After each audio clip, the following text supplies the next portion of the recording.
Wise news, খবরের সত্যাসত্য 24 ঘন্টা। রাজ্যের সর্বোচ্চ তাপমাত্রা এই মুহূর্তে 44 থেকে 45 ডিগ্রি সেলসিয়াসের মধ্যে ঘোরাফেরা করছে।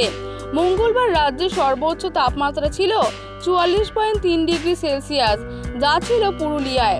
পশ্চিমের জেলাগুলিতে তাপমাত্রা 40 ডিগ্রির ওপরে ঘোরাফেরা করছে। আপাতত দক্ষিণবঙ্গে বর্ষার আগমনের তারিখ জানাতে না পারলেও তবে আবহাওয়া দপ্তর ঝড় বৃষ্টির স্বস্তির বার্তা দিয়েছে।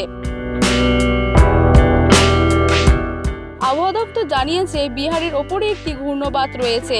তারই মধ্যে দিয়ে একটি অক্ষরেখা পূর্ব উত্তর প্রদেশ থেকে নাগাল্যান্ড পর্যন্ত বিস্তৃত রয়েছে। এর প্রভাবে বঙ্গোপসাগর থেকে প্রচুর পরিমাণে জলীয় বাষ্প ঢুকতে পারে স্থলভাগের ওপর।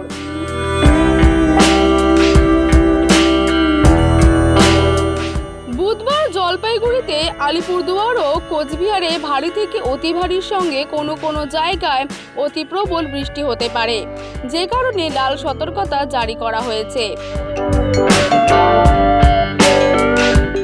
ভারী থেকে অতি ভারী বৃষ্টির সতর্কতায় দার্জিলিং ও কালিম্পংয়ে অরেঞ্জ অ্যালার্ট জারি করা হতে পারে।